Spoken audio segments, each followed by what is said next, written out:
Денеска околу 4 часот за сега непознато лице со качулка на главата и пластично шише во рака во кој имало солна киселина влегло во маркетот Мердиком, лоциран на улицата Страшо Пинџур во Тетово. Непознатиот се доближил до 43 годишниот собственик на маркетот и на два пати му фрлило течноста во лицето, пошто го оставил шишето во една од гајбите и на брзина избегал надвор од објектот.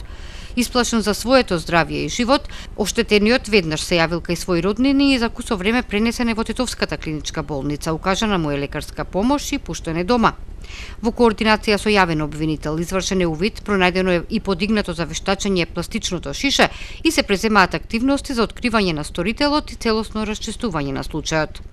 36 годишен гостиварец вчера пријавил дека во периодот помеѓу декември лани и овој месец непознати сторители во куќата на неговиот татко, каде живеел со семејството на улицата Светозар Спировски во Гостивар, извршена е кражба. На засека непознат начин одземени се 300 евра и повеќе парчиња разновиден златен накид, чија вкупна вредност, според собственикот, се проценува на околу 100.000 денари. Полицијата работи на откривање и на случајот во кој 46 годишен гостиварец пријавил дека во периодот од 8 до 14 февруари непознати сторители провалиле во магазинот на фирмата Галерија, сместен во поранешните касарни во Долна Бањица.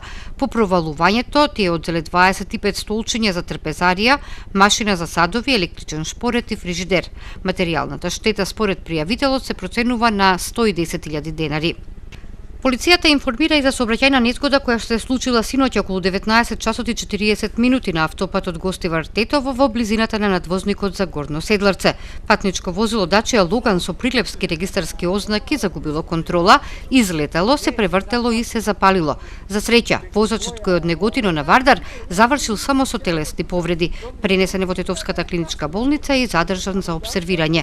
Извршен е увид и се расветлуваат причините за несреќата, а материјалната штета се проценува на 150.000 денари.